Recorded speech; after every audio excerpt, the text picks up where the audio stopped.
Okay, ladies and jamsters, guess what? Suns played with their food a little bit tonight, if you will, going against the Toronto Raptors at home, coming off the heels off one of the best wins of the season against the Denver Nuggets. You have a feeling that this could be one of those trap games, right? You have Boston coming to town on Saturday. You have the Toronto Raptors who just got spanked by the New Orleans Pelicans. The Suns win. It did feel like, again, like I said, they played with the food a little bit. Matthew, do you think that the Suns were playing with their food? I guess so. Just get this all over with. This whole game tonight was it's one of those you just don't even want to watch. But we watched it. I'm very happy as a Suns fan, and I love KD and everything that happened tonight with the Suns winning. Because if they would have lost, then I would have been more pissed. But yeah, dude, I mean, great win last game. The Nuggets playing the Celtics tonight, who we face next game. That's a battle. So our win is legit because the Nuggets are keeping up with the Celtics. So the Suns within this 3-game span will really know who they are, and hopefully Book will be back soon. So We did get a that's Devin a whole Booker pile. side. That's it. Jam star of the game. Call it a night. Booker. Yeah. Well, I was kind of concerned because I didn't see Devin Booker during the first half, and then he kind of came out walking in the second half. Because I was down there during shoot around, and I wanted him to see the book ones. I wanted to see him see me wear the book ones. I'm like, hey, where's Booker, everybody? I will say I got some compliments on the shoes, which you remind me because last game when Chet was there when I went, he was like walking around with his KDs and he kept looking over at he kept looking over at KD like is he looking yet? Is he looking yet? Like the whole time in pregame. So I'm sure you were doing the same thing, waiting for Book to take a peek. But sorry, man. And he never came out, and I was like, yeah, it's okay. I'll just sit here and watch Grayson Allen. And then we watched what Grayson Allen did in the first half, and it was unbelievably amazing. And then he didn't do shit the rest of the game. So plenty to talk about on this edition of the Suns Jam Session podcast. My name is John Boyda, managing editor of Bright Side of the Sun. His name is Matthew Lissy, one of our contributors and part of the Suns Jam Session podcast, the original post-game podcast here on Planet Orange, shooting the shit about the Phoenix Suns since 2019. Plenty to talk about on this edition. Make sure you subscribe, like, rate, and review. Pop them if you got them, all that fun stuff. So I'm going to pop a nice little Diet Coca-Cola, Matthew. They're serving that at the game, huh? Wow. I need my caffeine late at night. Let's talk about this game.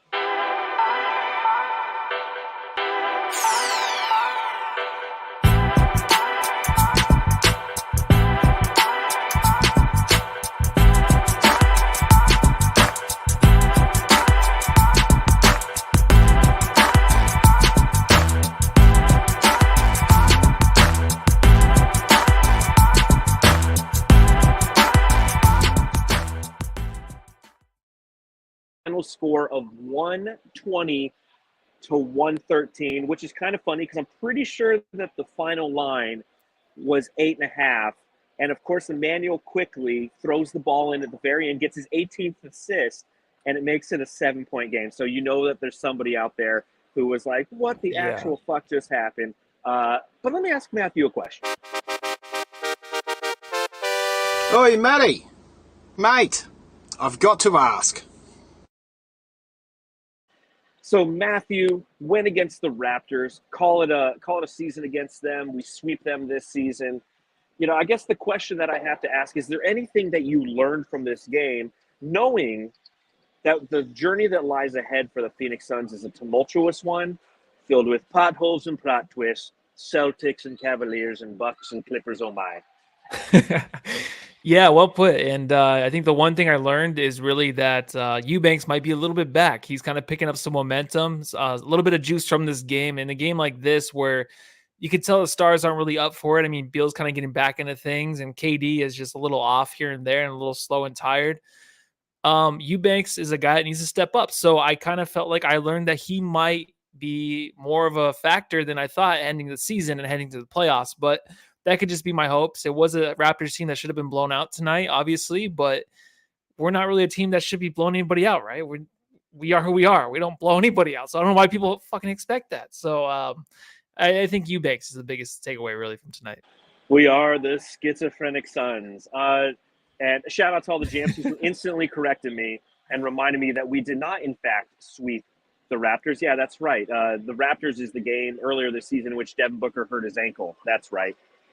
So, yeah, we went 1-1 against the Suns. I apologize. I had a 50-50 shot on that one, and I forgot to check before the game. Man. You know, it was raining. Threw it out there. It was raining. I was walking here. I was trying to avoid puddles in my new book ones. I'm like, are you fucking kidding me? It's all cold out. It's all cold. It's like Christmas right now. Yeah, it is. 100%. It's so freezing, man. It's so. And I'm walking down here. I'm like, gosh darn it. Of course, the first day. This is the first time I've worn the book ones. And I'm like, they look nice with the jeans. I'm avoiding puddles, and I'm not looking at what our series history is against the Toronto Raptors. But I like your point on Drew Eubanks, because the thing that Eubanks brings to this team, and I know it might be strange to people, but who cares? We're gonna start off the pod with a big crank Eubanks drop. Big crank Eubanks. Crank that soul. Now I mean you. Crank that soul. Now I mean you. Crank that soul. Now I mean you. Crank that soul. Now what? So you crank that soul. The thing that I appreciate about Big Crank Eubanks is because he can have the ability to come and be productive. And you're right. In the past few games, we've seen that from him.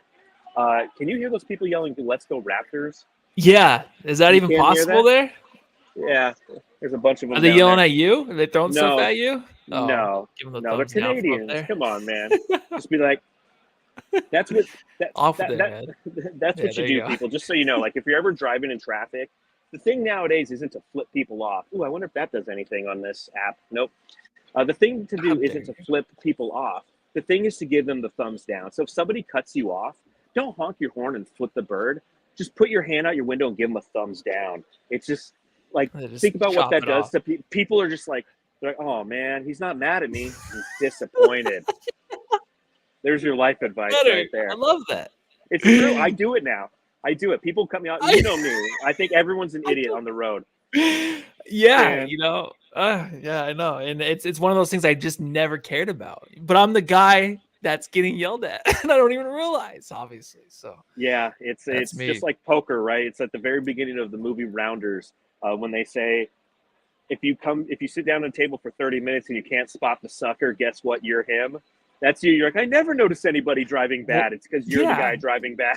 Yeah, I've gotten a few fingers, but I don't know why. It's not my fault. Well, I'm telling you, when you got, because you've been with me. Every time somebody gets in front of me, they go slow. And I'm not a massive speeder. I'm somebody who goes the speed limit, maybe 5 to 10 over, depending on where it is. It's not a school zone.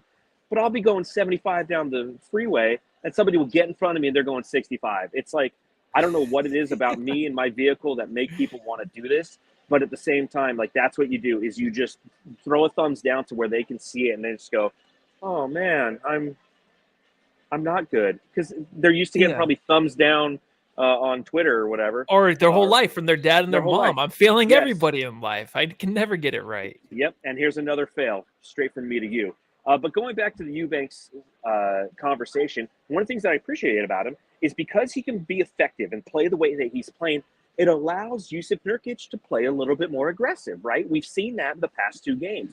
Going to go up against the Joker, knowing that his blood's up and he's ready to take on that battle. And then going tonight against the horse-face Kelly Olynyk, knowing that guy just kind of plays with a different pace. And I'm pretty sure he was wearing KD 16-2s as well tonight, and was watching 2 as well, and was watching KD to see if he was noticing it. But knowing that you have to play against those kind of players, because you have a solid backup, you can actually be effective, be aggressive, and go for those rebounds. Because if you're constantly sitting there and going, okay, if I get this foul, I'm going to be pulled from the game, and that's going to hurt my team, versus I'm going to go for this ball, and I get the foul, it's okay, because Big Crank is coming in, and I can sit down and relax, knowing that when I get an opportunity to come back in, fucking horseface will be waiting for me. So that's what I think about Eubanks. Yeah. No, that's good. I'm glad we're on the same page, because he just seems more relaxed too. And it's nice that, Nurk's going to be in foul trouble this postseason. He's going to be. 100%. It's something that we've always worried about all season long. So you get the productive play out of him, and then you can have Eubanks come in and just be himself. And you can just tell he does look a little bit more lax, like I said earlier, but it's just on his face, man. It just is. There's a little bit more confidence in him. He's finishing dunks. He's actually rolling towards the rim on a pick and roll, and they're throwing alley-oops towards him again. Like, that hasn't happened in forever. And like the last few weeks, it's been that way. So if he can keep that up, it's huge. Because I was rooting for like starting Bol behind, Nurkic, but obviously that's not going to be a thing. So we need him to play big minutes in the playoffs for sure. Now, I do see this comment from Michael Kolb, one of our elite jamsters. Again, if you want to become an elite jamster, go ahead and hit that join button on the YouTube page. And he says, but John, he has to grab rebounds, not tap rebounds. So I don't know if he's talking about Eubanks or if he's talking about Nurk, but both of them have the ability to tip the ball. And the reason for that is because it's not because he's trying to tap it all the time. It's because he's out of position and he can't grab the rebound, so he does the next best thing. At least he goes up and tries to tip it. Like, I appreciate both of them do that. But I think that's one of the things that he brings that is a plus for the team. And I'd say probably about 70 to 80% of the time, those tips don't lead to fast breaks for the opposition. They get back in the hands of the Phoenix Suns. And I think that is very, very valuable for this team. Yeah, no, exactly. And it's just him being engaged and him being in every play. That's the way he was earlier this season. It's never really going to be the most positive outcome, but it's going to be something to where you're noticing him on the court again, because he was just unnoticeable. He would make the dumbest plays. He would basically get this team in trouble down low underneath the rim a ton of times, whether it came to rebounding or just putting a shot back in, on an offensive rebound. So he's been that guy of late. And the stat line is not too crazy, just 6 points and 8 rebounds. But the 4 offensive rebounds is really huge in helping the Suns tonight win. Massive. You need that just to keep those possessions alive. Because, again, this game was at times, it got down to 3 points a couple times. And you're like, what is going on? Yeah. But what helps them pull away? Easy money sniper. Who the heck are you? I'm Kevin Durant. You know who I am. Y'all know who I am. Did anybody see a sniper? Did anybody see anything? I'm one of the best players to ever play the game. 11 of 19 from the field for easy money sniper tonight. 2 of 5 from beyond the arc. 11 of 12 from the free throw line. Only 3 rebounds, only 1 assist, only 4 turnovers. 35 points for number 35, Kevin Durant. 16 of the Suns' 22 points in the third quarter. The Suns had their fourth quarter in the third quarter of this game, and thankfully it was Kevin Durant who kept this team afloat because they didn't come out with the proper energy to sustain the 15-point lead that they took into the half. And next thing you know, this game's close, and had it not been for the 16 points scored by him and the 6 by Beal, it was Beal and Durant literally in the third quarter. But he looked great. A lot of tough shots, as per usual, for Kevin Durant. Some physical play. He got hit in the head. He got hit in the arm. He was getting pushed around out there by the Toronto Raptors. I'm glad to see him walk away from this game feeling okay, because he competed again tonight, man. Yeah, he did on that block. That was probably a foul, but the one that was a fast break dunk that he prevented, landing on someone's knee, the back of his head, hitting someone's knee. Oh, that's always hard to watch, but he was okay after that, which was obviously great, but it's scary. And obviously it leaves a question. Do you wash that knee ever again? If you're that guy, if Kevin Durant brushes up against you at any body part, do you ever wash it again? I guess he has his pants on, so it doesn't count really, right?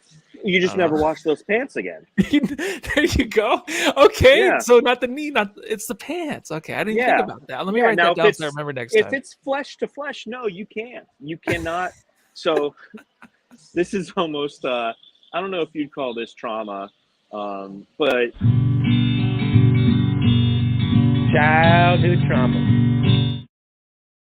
So when I was in first grade, so 6 years old, I was in the newspaper. And the reason I was in the newspaper is at the time I went to St. John Baptist de La Salle in Granada Hills, California. And the local cardinal came to visit our school.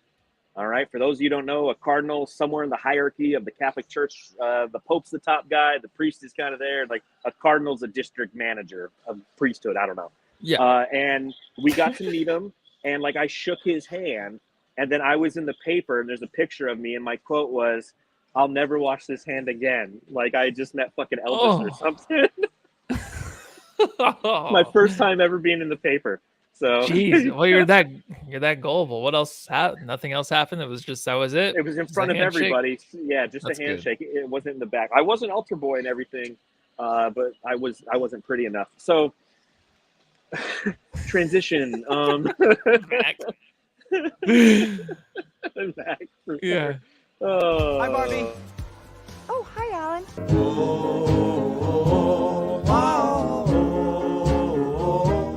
Oh, Grayson Allen, our fuck shit up guy.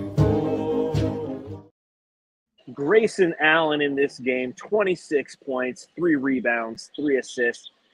Started the game in fuego. He had 7 3-pointers in the first quarter. 7. That's more than Devin Booker's ever made in a regular season game in the first quarter. Ended the first half with 26 points and 8 made threes. Ended the game with 26 points and 8 made threes. I'm not mad at him. We win by 7. He gave us what the Suns needed at the time we needed it. He helped the Suns gain that momentum right off the bat. It was fun. Every time he shot the ball, the arena was full of excitement in here at the footy, down here at the Footprint Center. And everybody was just hoping that he would break that Suns record that he is tied. There's, 4 or 5 people have hit 9 3-pointers in the game. Grayson Allen's done it twice this year. We all thought that this was the game. We'd witness history tonight, that he would break the single season Suns or the single game Suns record relative to threes. He did break the season, or I'm sorry, the single quarter record for 3-pointers. Yep. Which when he made 7 in the first. But I mean, it was an unbelievable start for him. I just wish he would have got a couple more. But you know what? I'm not overly mad, man. That way to go, GA. He saw I was wearing book ones. It'd be hard to be mad at that. I know every time it gets so hot, it's always in that span of time. But then also, like, that's every NBA player. Every NBA player does that when they get so hot, and you're like, oh my god, they're gonna score 23s. They're gonna make 23s tonight, and it just never happens because they just go cold and they kind of probably get in their head a little bit. But it was incredible. I actually missed the first quarter. I was off and on. And I came back. Suns had 39 points in the first quarter. And I was like, what the heck? Okay, must be Bradley Beal. He must have went off. And I was like, holy shit, what just happened? I hate that. I hate missing stuff like that. Just like the Saben Lee dunk last game. I hate missing it. It's not the same to go back and watch, but I did watch the highlights. And just being there in the stadium, I'm sure it's incredible because every three, it gets louder and louder and louder, I'm sure. Yeah, and it's not a Saturday night crowd, so you know they're engaged and having a good time. And I'm out here looking at the seats because I'm really hoping that somebody left one of those bobbleheads. Oh, I was wondering what you're looking for, man. I wanted one so bad, dude. Who's sitting next to Book? Is it Kendall? Diana Taurasi. Oh, is that who it is? Yeah. Would you rather be Kendall or Diana Taurasi? No, I wouldn't want Kendall there. It makes more sense. I'd rather it be Diana Taurasi. But like, okay.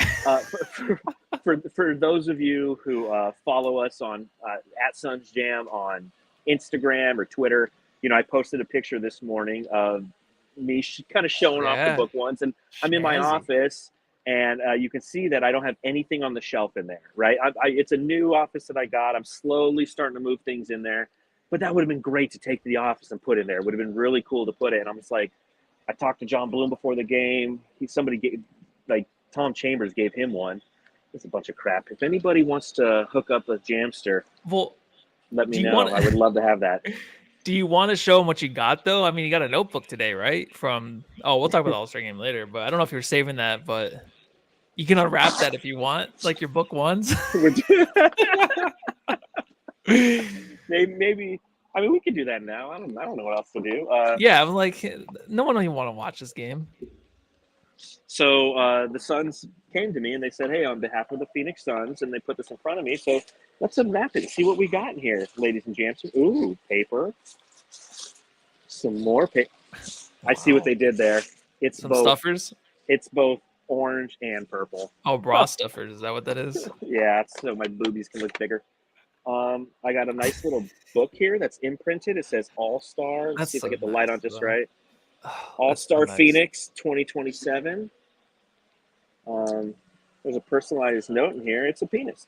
So that's pretty cool. I actually use the crap out of this kind of stuff. I got like 2 in my office. And then we've got a shirt here. It's Oh, an XL, perfect. dude. No, I wouldn't have wore that tomorrow. Oh my gosh, man.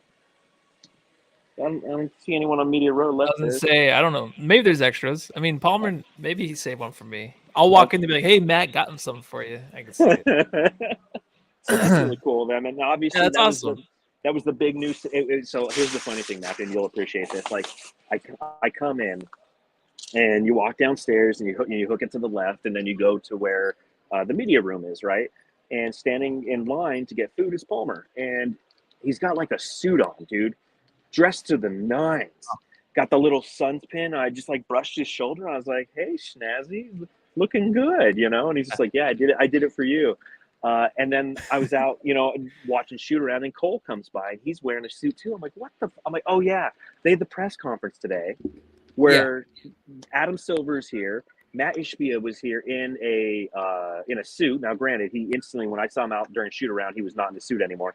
But they announced that the Phoenix Suns officially will have All-Star Game 2027 right here in Phoenix, Arizona again. It's the first time since 2009, 1995, I believe was the time before that.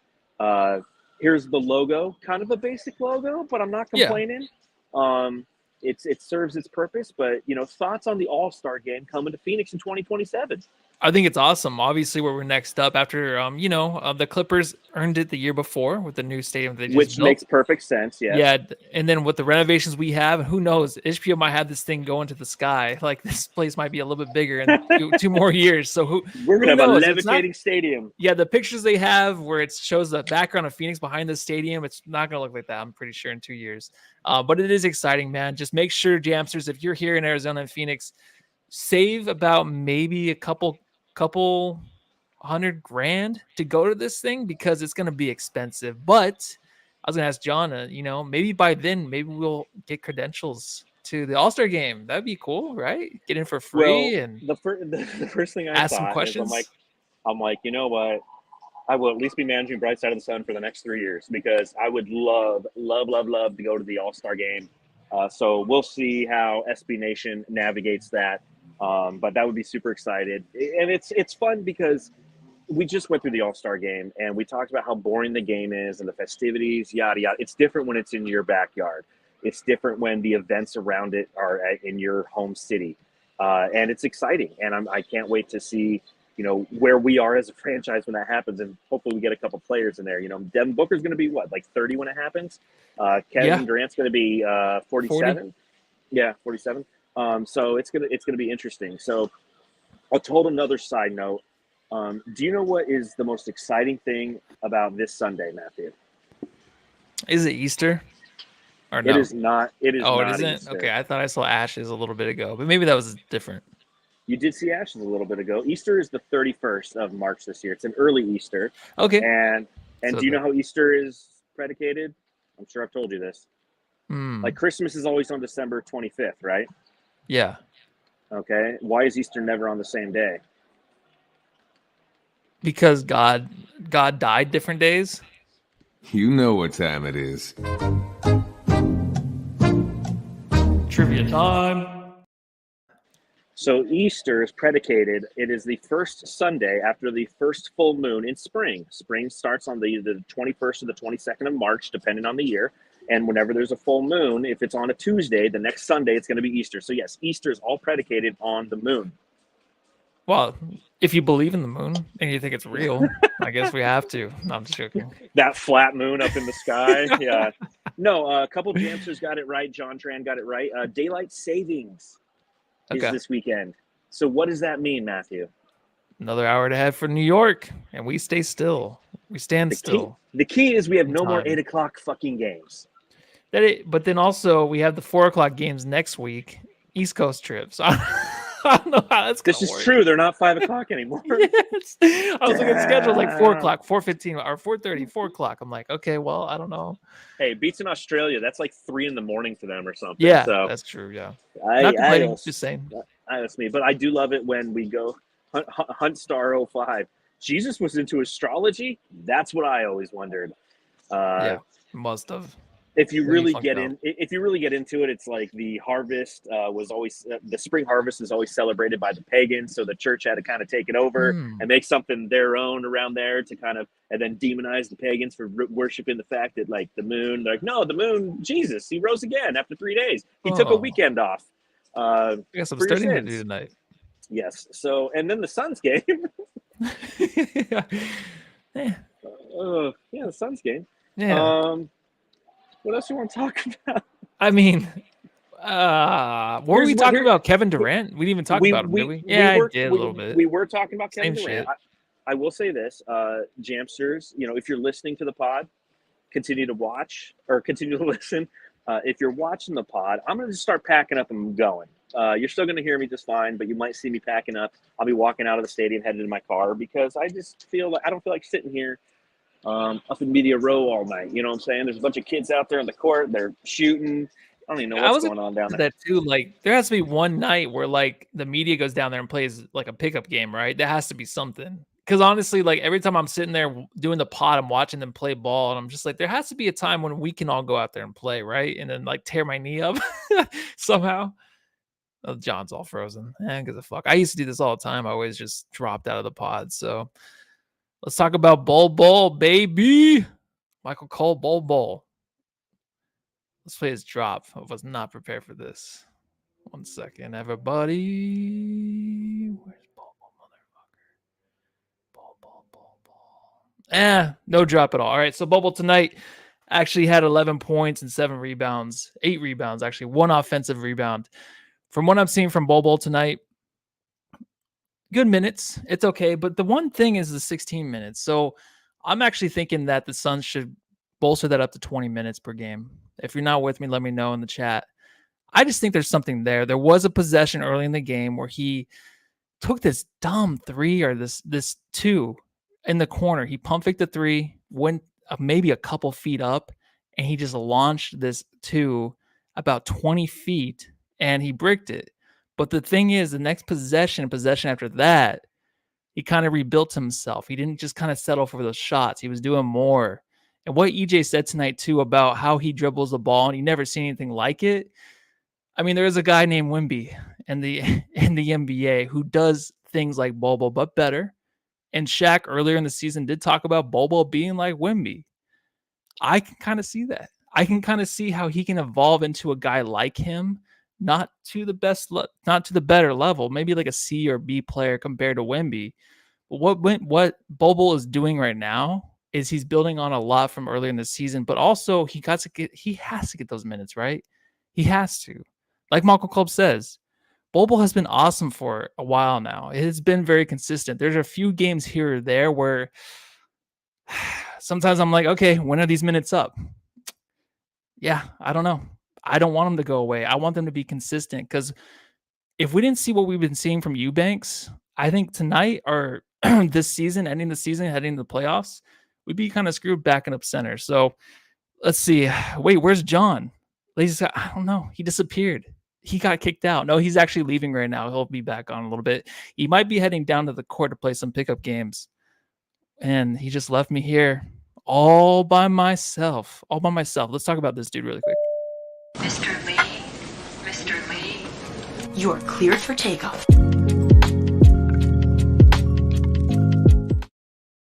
All right, Saben Lee tonight had 15 minutes again. 15 minutes again. His point total. I'm doing a little Stephen A. Smith right now. I don't know if that guy's really that good at his job, but a little overrated. 0 for 5. 0 for 5. So I kept seeing, even in the subreddit stakeout, maybe I'll do it here in a little bit since John's gone. Saben Lee's been getting a lot of minutes lately. Obviously, there's another roster spot. I don't think he has enough to really prove himself to be that guy, to be the extra guy or the last roster spot. But I do like seeing him out there. I'm always going to be in favor of him. Michael Club does say, Saben Lee, Suns Fever 83. Poor Lissy. Poor me. Why poor me? I'm with you. I'm with all the Jamsters. This is fine. I'm at home right now, man. I feel good. This pod's probably going to end early anyways, and I'm very excited to still be with the Jamsters up there. What's up with Ish? No good. Brings it up. I don't know. But he did come back home tonight. I did see pictures, videos of him walking to the arena. So it's good for him to be back. Someone that can just really support this team in the locker room, on the bench.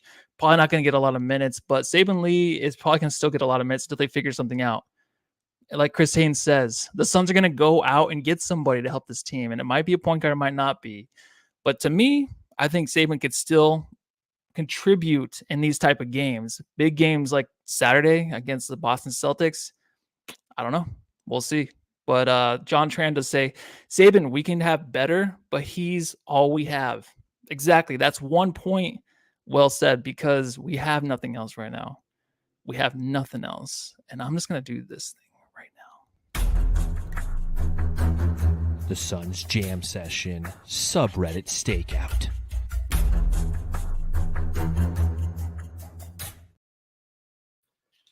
Oh my gosh. Where's John at? I don't even know what's going on. I'm just like by myself. Who knows? It's so scary out here all by myself. It is actually kind of weird. It's all really kind of quiet and just, I don't even know, but I'm just going to go ahead and do subreddit. I laughed to myself like a weirdo. This is so weird. So I don't know if you guys heard the news, but Cat tore his meniscus, out for this season. That could wrap up the T-Wolves championship hopes. So shitty. That is actually very true. And that's something I want to talk about with John. Hold on. I want to talk about how the way the Suns can actually make it into the playoffs maybe this year is due to some team losing one of their best players. Cat, obviously having a great season with the Wolves, has helped that team get to where they're at right now, the number one seed. Him and Gobert has figured things out. Offensively, Cat's almost unstoppable most games. But teams losing their best players, I'm not over wishing for it, but I'm just saying that's something to watch for, because I don't know if they can be as explosive, of course, in the playoffs, but the way that Gobert's playing Anthony Edwards, MVP caliber player, they might be okay without him. But let's get back to subreddit. Yeah, this is so awkward. I know it's so weird. What the fuck is this halftime show? I wanted to ask John that too. I wanted to see what the halftime show was, but he's not here right now. And it's just so awkward. Bro, what the fuck is Nurkic doing in this game? Fuck off, my guy. Learned that from Draymond. So the elbow that he did give to Olynyk was well-deserved, right, Jamsters? I think he deserved it. I'm not just joking. He doesn't deserve it, but he is a pain in the ass to watch, and just one of the most frustrating guys I've ever seen play the game of basketball. Darko, please shut down Ted Cruz. I'd rather KD drop 50 points on us than this guy. It's true. And, you know, Allen could have had 50 points, and he failed us. I'm just kidding. Is Bruce Brown... Okay, I didn't even see that. I'm going to say that one for John if he ever comes back. Suns are the worst fourth quarter team in the league, so we actually have a chance in this game. Yeah, and then that's actually all I had. So, Jamsters, I'll be right back. The Suns Jam Session Subreddit Stakeout.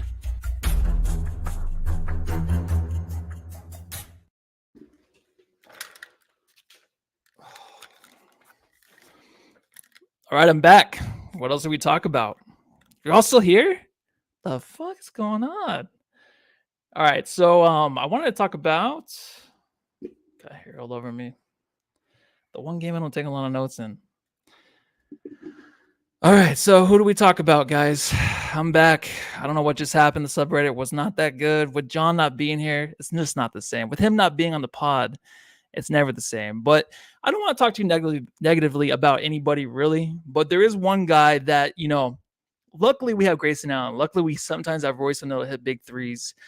This guy right now is having the hardest time, and we need him to come through come playoff time. From Indiana University, number 23, Air Gordon.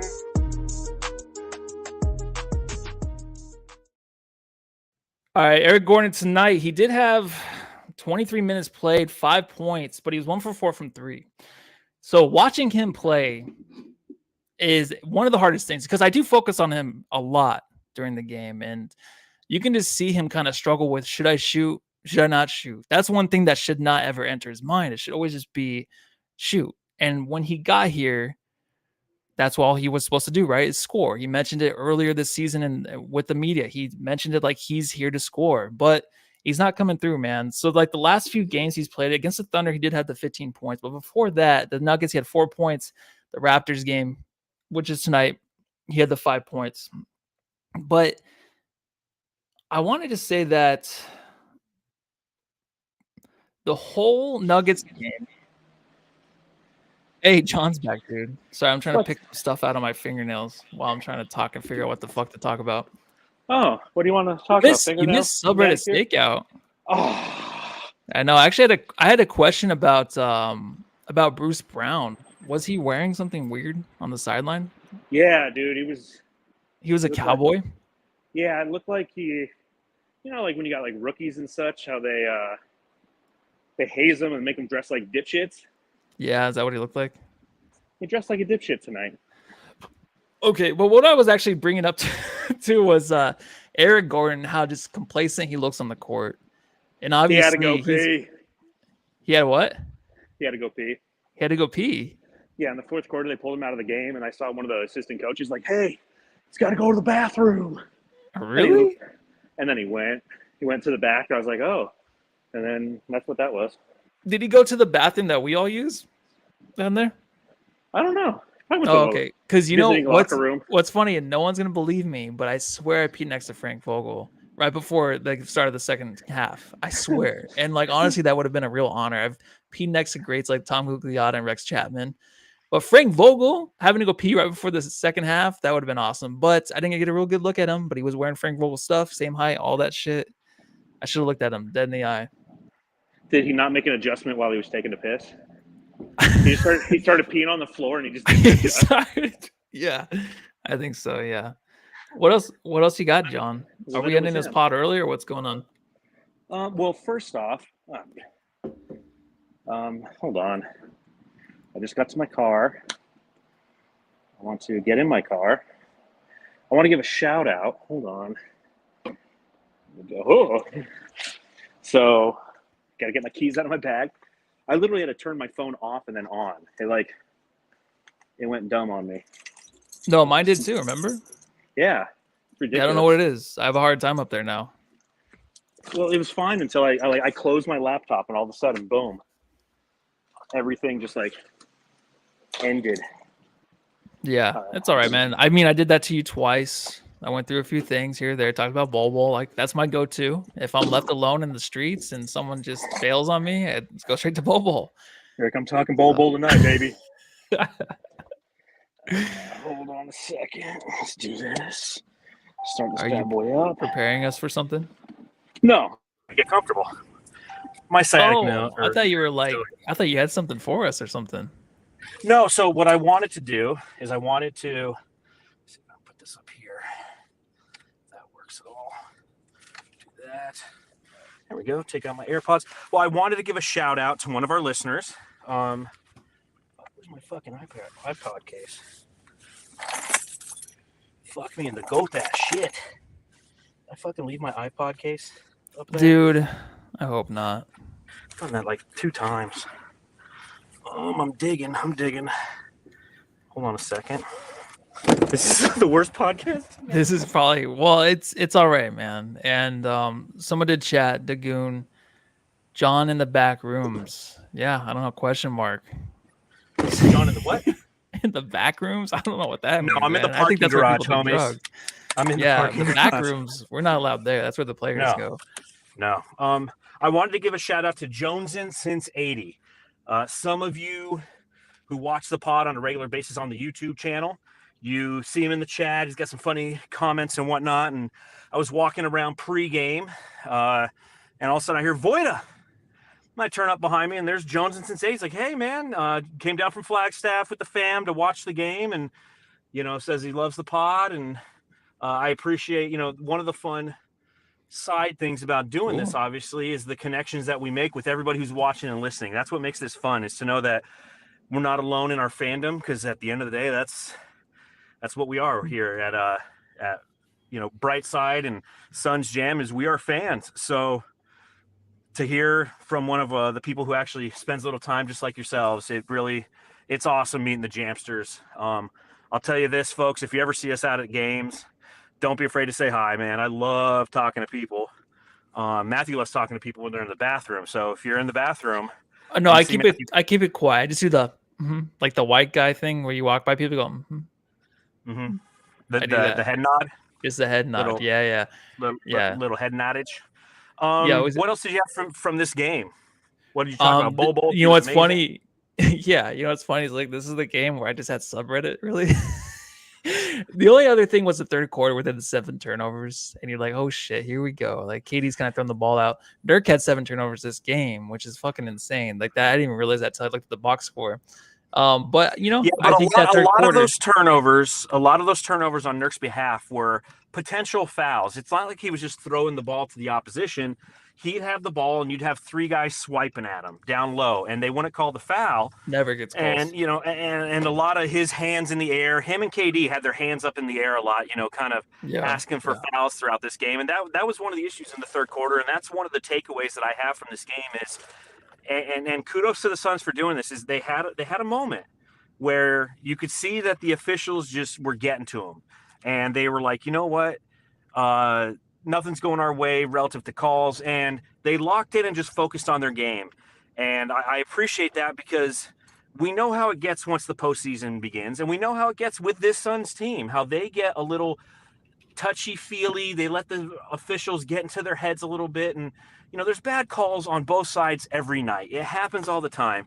But sometimes the Suns get to, I won't go as far to say they get a little too whiny, but they allow the officials to dictate how they're playing. And they when they're driving to the basket, they start to seek for a foul to justify a previous non-call rather than just try to go through the contact and make the bucket. And that's what was starting to happen in aspects of that third quarter. At the beginning of the fourth, the Suns came out and opened on a 7-2 run, and you're like, okay, hey, shit, the Suns, they're scoring in the fourth. This is great. The Raptors called the timeout. Boom, 9-0 run by the fucking Raptors. I'm like, are you shitting me with this team? And that's what had happened. A couple fouls in, like literally the fourth quarter, or the third quarter open, foul. We had a defensive foul, and then there was it was offense, defense, something like that. And I was just like, dude, you can't let this team dictate your pace, or you can't let the officials dictate your pace, man. You got to be better than that. So that's going to be one of those things as we look at these final 19 games. We have 19 games left, Suns fans. And when you say that, it feels like it's not a lot, right? 19 games is almost a quarter of the season. So you really... Okay, cool. That ambulance is going the other way. You really still have a good chunk of time here, obviously playing against elite competition, but you really have a time to adjust to and develop an identity. Because I'll ask you this, Matthew, and Jamster's in the chat. I can't see the chat, so Matthew's going to have to say what you say. But what is our identity, Matthew? How would you define the Phoenix Suns' identity right now? There's nothing. We don't have an identity. We have a guy in Grayson Allen that can go off. We have KD that will step up big time in certain situations to help us close out games. We have Beal who's still trying to find himself. So the identity there, it's not. We don't have the only identity we really have is probably Nurk. Nurk moving the ball around, some guy that can dominate the paint sometimes, right? Not every game, but he's a guy that you need in the game to actually have a chance to win, whether you have Book or not. Our identity is just up in the air. You can't tell. You have no idea. Is there an idea and an identity that you have placed for the Suns? Because I don't think there is one. That's where I landed. The Suns' identity is they have no identity. They're kind of like Henry Hill at the end of Goodfellas, right? Where after he snitches on Robert De Niro and Paul Cicero and they send him off to wherever to be a schnook the rest of his life, they take away his identity, and he's got kind of frustrations with that because he has an identity crisis. That's the Phoenix Suns right now. As you mentioned, they've got some amazing pieces. And I think that Frank Vogel's speech after the Denver game was the first instance of this team having an identity, where maybe they are monsters, right? Like he's like, we're going to be monsters in the playoffs. Like maybe that could be their identity, and that's something that they can embrace and kind of hold true. Because you think about every postseason run, and every team has a tagline, right? The Warriors were believe for all those years. And, there's no, strength in numbers is another one that they had for a season. The Suns don't have that postseason tagline because you really just, and they don't really, know who and what they are quite yet. And when you say, yeah, there's only 19 games left, you're like, shit, they got to, no, well, that's a quarter of the season left against the toughest competition they've yet to face. So now is the opportunity to develop an identity. Now is the opportunity to either fuse together or to fall apart. You know, to be like a Megadeth album. The Countdown to Extinction is on. If they're going to have a Symphony for Destruction, it's going to be because they don't have that, they don't develop an identity. But if they go out and they start to win some of these games and they become this battle-tested monster squad, they will have that identity. And that's what's going to have, that is what ultimately will carry them into the postseason and hopefully to a championship. Do I think that's going to happen? I don't know. I want to be optimistic, but my best advice for Suns fans is let's just go game to game right now. Let's just focus on the last game that occurred, and let's talk about the next game. Let's not get 3 games ahead of ourselves. Let's not go, okay, we got Boston, and then we go to Cleveland, then we go to Boston. No. One game at a time. That's all you can do right now. What can we learn from ourselves in this game? And that could be a topic that we can have on the podcast every night. What did we learn? That's why I started off the pod asking you that question.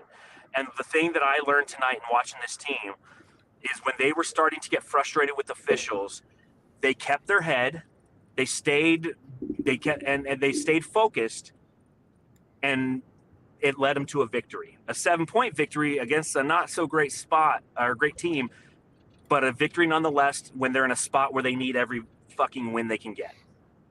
Yeah, I don't think they're a team though that will ever give up. I think whether they suck or not, they're always going to play hard. I think that's just their identity, led by, well, if they are real leaders, Devin Booker and Kevin Durant, they have no option but to continue to fight. Some of the Jamsters said, Seth Logan Hopkins says fourth quarter losers. This is their identity. That's an identity. You're right there, Seth. That definitely is. In subreddit, they definitely knew that. Suns Fever 83 says, I haven't really seen an identity yet, which is exactly how we both, we both definitely agree with that. Agreed Saul with Soto, Suns Fever. Yeah, no identity, taking turns with iso ball. Yep. Still see that. John Chan, we are coming in hot. I don't know if that's an identity. That's like a tagline. That's our tagline this year is hashtag coming in hot.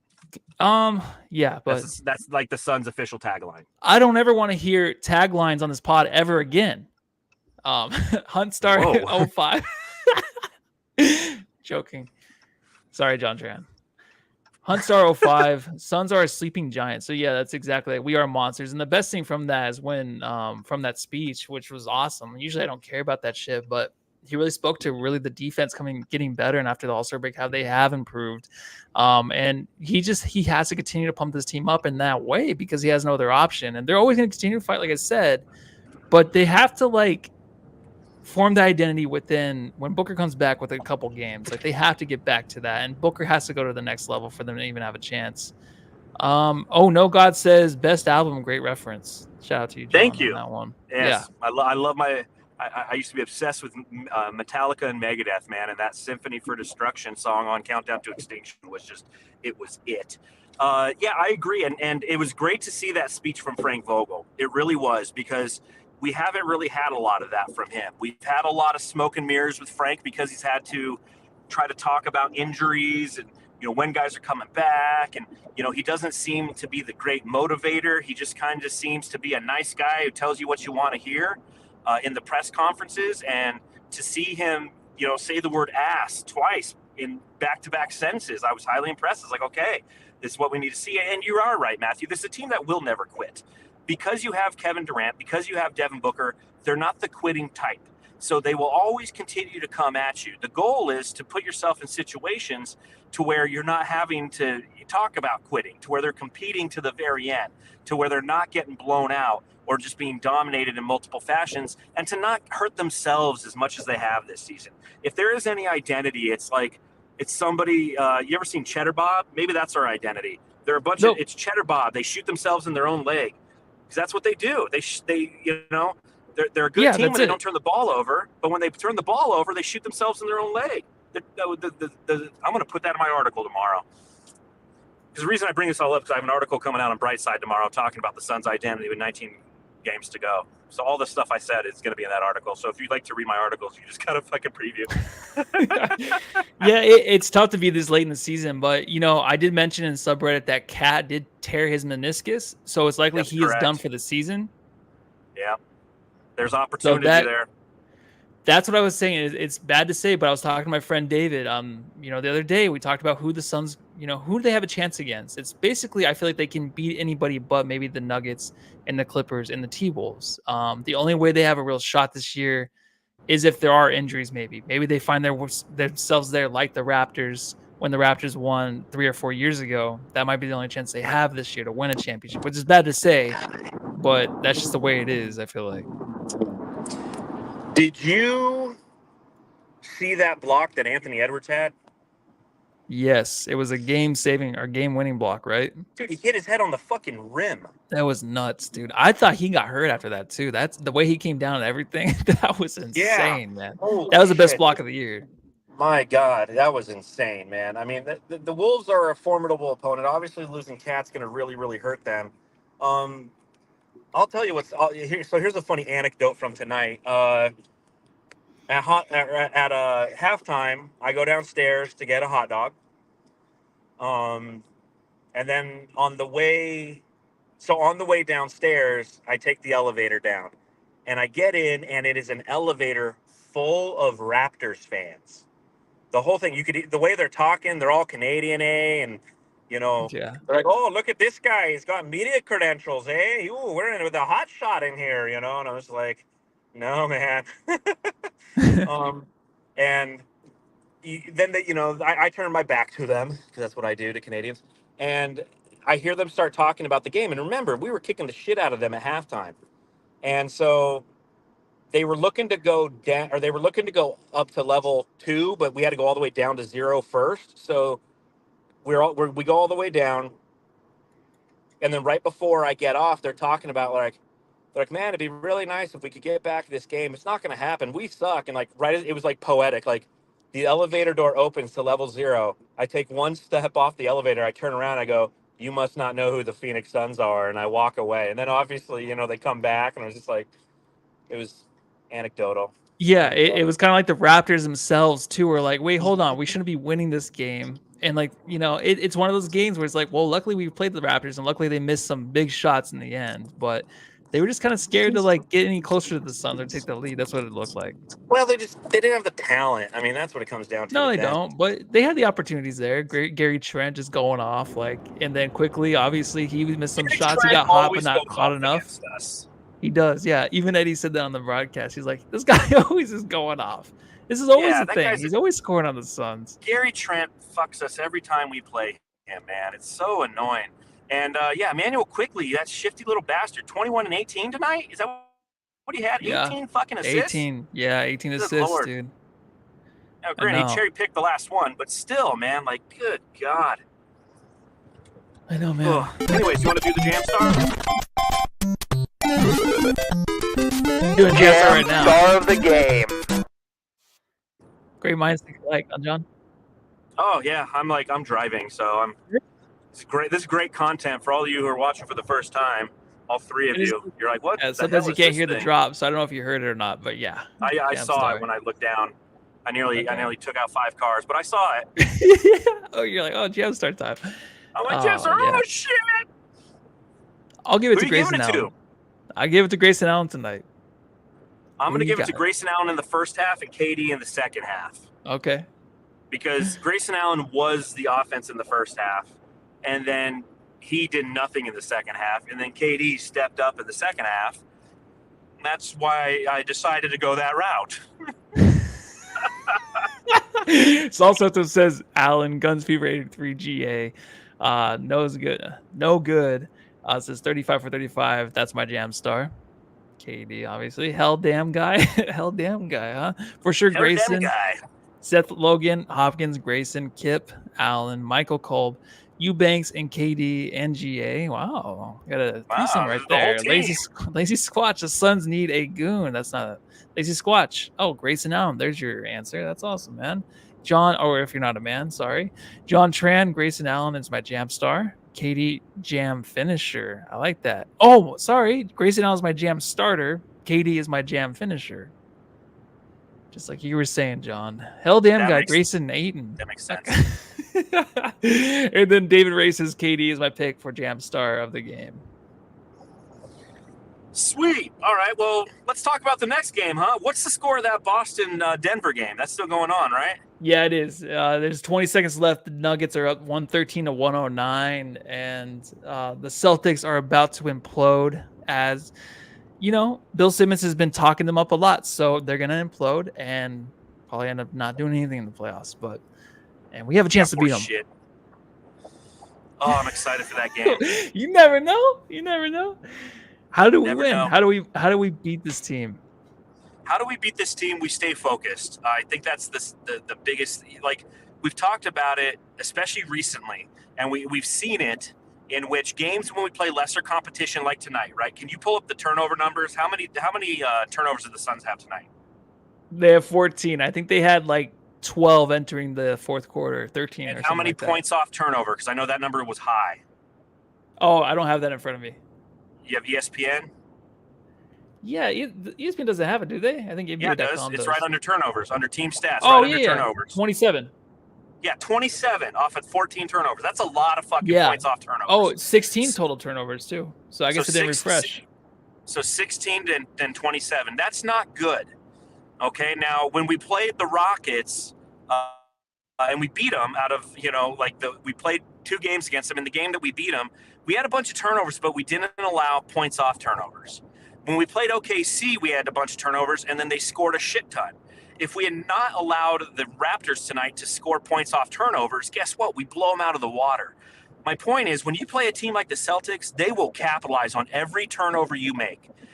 And the reason that the Suns competed with and ultimately beat the Denver Nuggets, they had 10 turnovers. So that's the key to success for the Suns. We know this. They're 14-1 if they commit 10 or less turnovers. If you want to play ball, we have the offensive talent. We have the defensive talent. We have some guys who have lateral quickness and some length.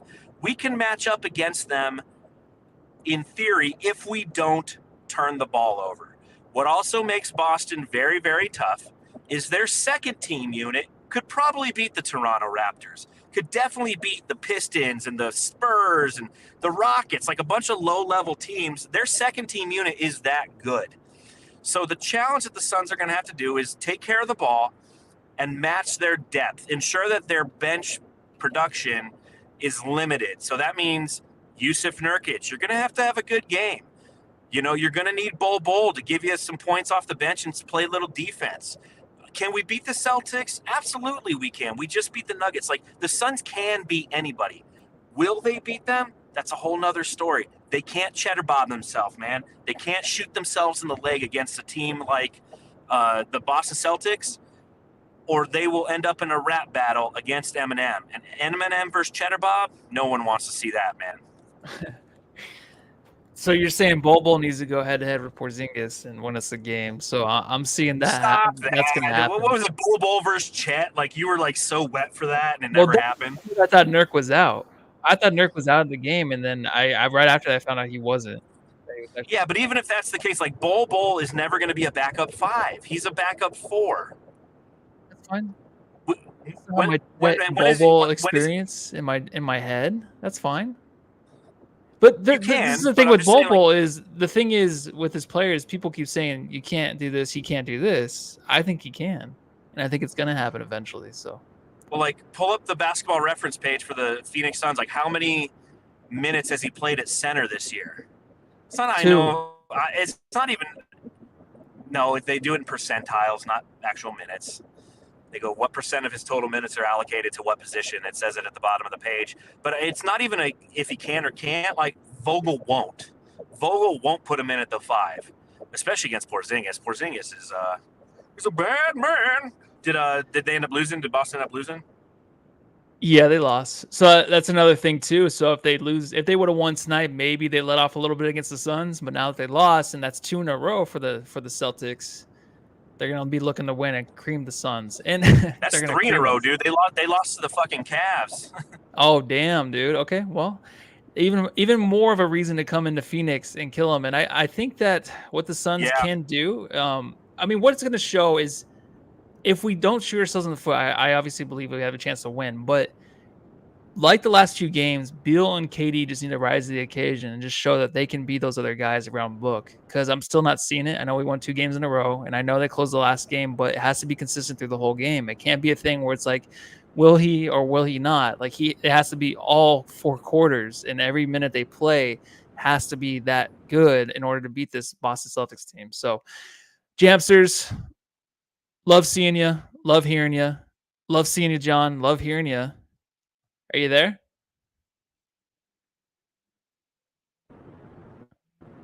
Beep, beep, beep. All right, well, John can't hear you. But Jamsters out there, go ahead and like, subscribe, do all that good stuff. Leave us a 5-star review on Apple Podcasts. Make sure to go to Spotify. If you're listening to right now, just go over and give us a 5-star. Give it back up to 5 stars. Because as soon as that happens, I'll give a shout out on Twitter because that'd be awesome to be the only Suns podcast with a 5-star rating with 140 plus reviews, which is fucking great. So, John, what are you gonna say? Jamsters. Yeah. What else you got for us? One last question before you tell people what to do with their families and such. All right, it's an easy question for you. Answer it, then get us out of here. Does Devin Booker play on Saturday? Yes. Everyone go home, love your family. Wait, what do you think? Yeah, no. All right, go home, love your family.